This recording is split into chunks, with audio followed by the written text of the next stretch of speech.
What can we say? This franchise had too many epic scenes for a single list. Welcome to Watch Mojo, and today we're counting down our picks for another top 10 best Monsterverse moments. For this list, we're looking at 2014's Godzilla, 2017's Kong Skull Island, and 2019's Godzilla King of the Monsters to highlight even more of the very best moments from this cinematic universe. Please note, given the nature of this list, there is a major spoiler alert in effect. And if you don't see one of your favorite moments, be sure to check out our original list. Look out! Number 10. Godzilla vs. Ghidorah Round 2. Godzilla King of the Monsters.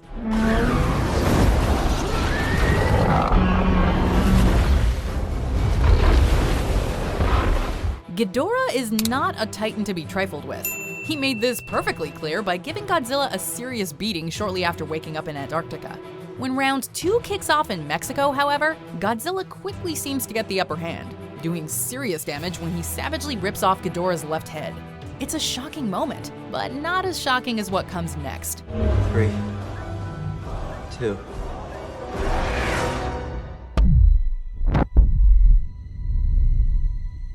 The Navy drops an oxygen destroyer with the intention of killing both Titans, only for Ghidorah to rise again and promptly grow back his head. It wasn't until this moment that we fully appreciated just what a colossal threat King Ghidorah poses. Long live Ghidorah's not-so-bright left head, Kevin. No, really, that's his name according to director Michael Dougherty.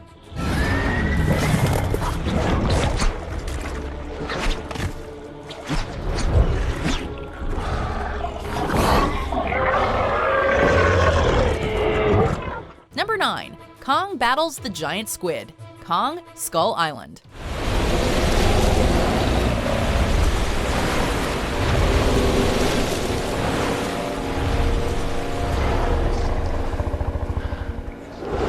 The ruler of Skull Island might not have anything as fearsome as Ghidorah to contend with, but his domain is nonetheless home to some truly terrifying creatures. So sadly, Kong rarely has a quiet moment to himself. Pausing to tend to his wounds in the lake, Kong becomes aware that a deadly mire squid is lurking beneath the surface.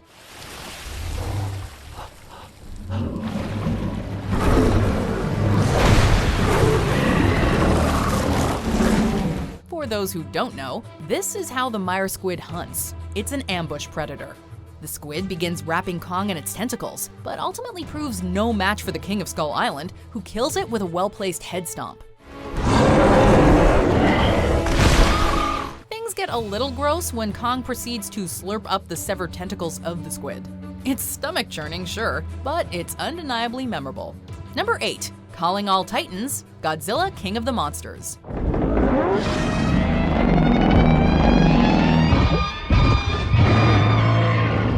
After the apparent death of his alpha rival Godzilla, and having just regained his status as a three-headed beast, Ghidorah stands atop Rodan's volcanic home and proclaims his dominance for all to hear. The moment only lasts a few short seconds, but it is as beautiful as it is terrifying, leaving a lasting impression on the audience. Moscow, London, Washington, D.C., all under attack. On every continent, the Titans are triggering earthquakes, wildfires, tsunamis, and disasters we don't even have names for yet. This roar, however, is more than a declaration of victory. It's an alpha call commanding Titans around the globe to rise and wreak havoc. We sadly don't get to spend much time with these secondary Titans, but they make the most of their brief time in the spotlight. Oil fields are obliterated, mountains come to life. As the news cameras start rolling, it quickly becomes clear that these various kaiju are ushering in the end of days. And this Ghidorah is the new alpha, and all the other creatures are just doing his bidding. They're an extension of him. Number 7. Godzilla Awakens. Godzilla.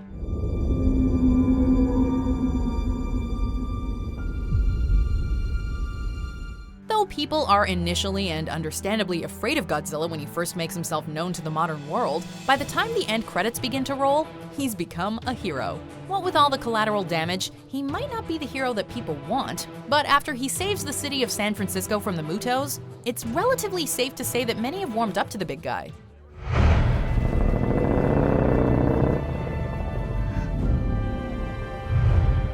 As he lies there, apparently lifeless, having given his all in battle, you really feel the weight of his sacrifice. Thankfully, there's no keeping the King of Monsters down. And sure enough, he soon begins to stir, rising up to return to the ocean. It's a beautiful moment and a well-deserved happy ending.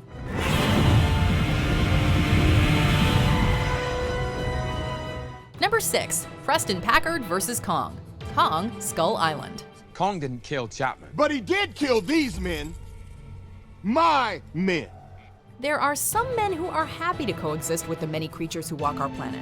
And then there are those who firmly believe that humankind is meant to rule over all other life on Earth. It's safe to say that Samuel L. Jackson's character Preston Packard fits squarely into the latter category. It's time to show Kong that man is king. He's basically never met an enemy he can't beat. And so, despite the seemingly insurmountable challenge that Kong presents, he crafts an elaborate scheme to take down the King of Skull Island. It involves a lake of fire, and it seems to work. Kong eventually keels over. But a skull crawler crashes the party, Packard's fate is sealed, and it's Kong who gets the last laugh. That's gotta hurt. Die, you motherfucker. Number 5, The Birth of Mothra, Godzilla King of the Monsters. Sedatives? No effect. This thing wants to be born. Most of the Monsterverse titans appear to be in some sort of state of hibernation before receiving Ghidorah's wake-up call.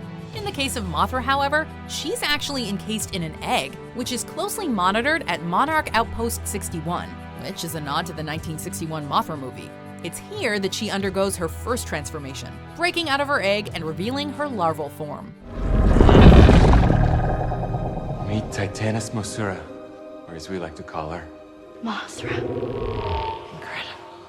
Now, breathtaking isn't the word we would usually choose to describe larva, but the way in which the creature emanates blue light is stunning. Sadly, the newborn is quickly taught to be distrustful of humans. But hey, it was nice while it lasted, and the subsequent conflict does make for an edge-of-your-seat viewing experience.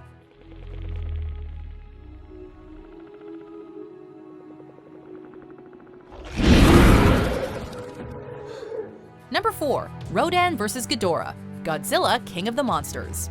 It's not a coincidence that Monster Zero thing is headed here. It's reacting to Big Bird's cries. That means it's coming for food, a fight, or something more intimate. As we mentioned in our first list, when Rodan rises from his volcanic home in Mexico, the immediate effect is devastating. Not only is there a volcanic eruption, but his wing beat creates hurricane winds. To make matters worse, like Ghidorah, Rodan seems to be inherently violent. Running out of options, Monarch tries to use this natural aggression to their favor, leading Rodan on a collision course with Ghidorah.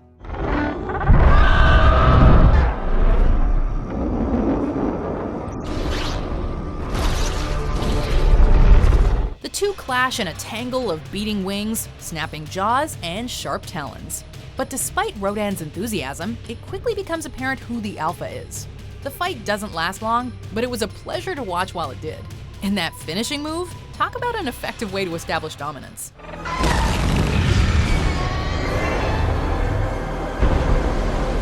Number 3, the airport fight, Godzilla.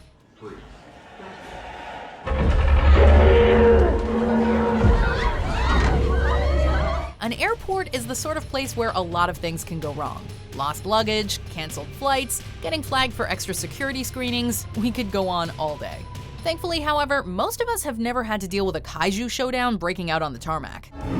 Roger, target in sight, 2 o'clock, 300 meters. Warlock 6, X01, target confirmed. When a Muto begins tearing through the airport, the military proves ineffective, and that's when the big guy arrives. Would-be passengers look out the massive airport windows at a fiery explosion as Godzilla's colossal foot steps into frame. It is an epic moment. We don't get to see a whole lot of the conflict between Godzilla and the Muto, but it's the first time in the Monsterverse that we really get a sense of Godzilla's size and power.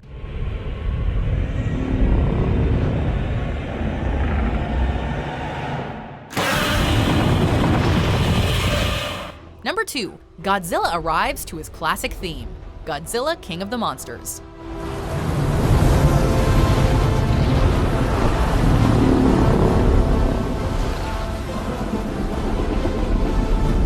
In the movie's third act, a rejuvenated Godzilla makes his way to Boston to reclaim his rightful title from Ghidorah.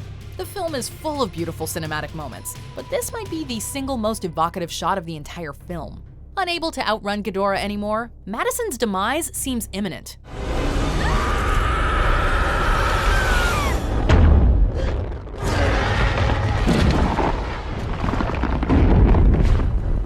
The king has arrived.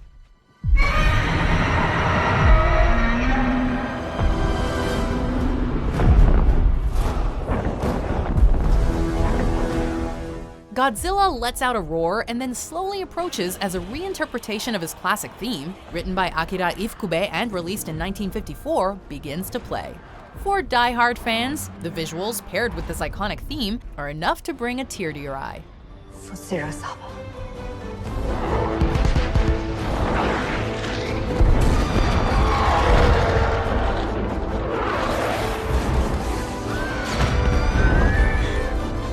By the way, just a reminder that if you didn't see a moment on this list that you thought should be on here, be sure to check out our first list on the top 10 Monsterverse moments. Anyway, are you sufficiently hyped for number 1 on this list? Well, let's check out some exciting honorable mentions before we see what made it to the top. Serizawa, let him fight action. I used to love it when he said that. No, this time we join the fight.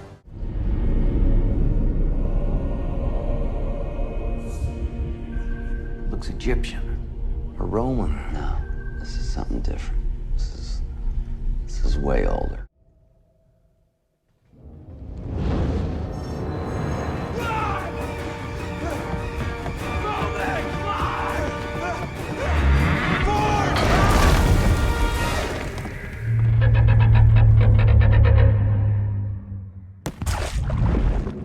Before we continue, be sure to subscribe to our channel and ring the bell to get notified about our latest videos. You have the option to be notified for occasional videos or all of them. If you're on your phone, make sure you go into your settings and switch on notifications. Number 1. Fire Godzilla. Godzilla, King of the Monsters. Oh boy. Godzilla's radiation levels are going through the roof. We got about 12 minutes before he goes thermonuclear. After being repeatedly beaten by Ghidorah, Godzilla got a much-needed boost. First from the nuclear detonation, and then again, most crucially, from Mothra. Absorbing Mothra's energy essentially causes Godzilla to go thermonuclear, his skin radiating red and the ground melting around him.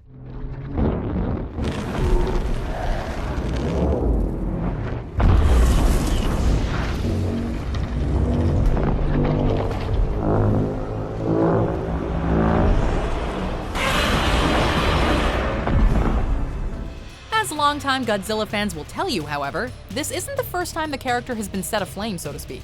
Fire Godzilla is a clear nod to Burning Godzilla, a form that the King of Monsters took on after absorbing radiation from uranium on Birth Island in the 1995 movie Godzilla vs. Destoroyah. As such, Fire Godzilla is not only awesome in its own right, but also a nice homage to the franchise history, making this moment a cut above the rest.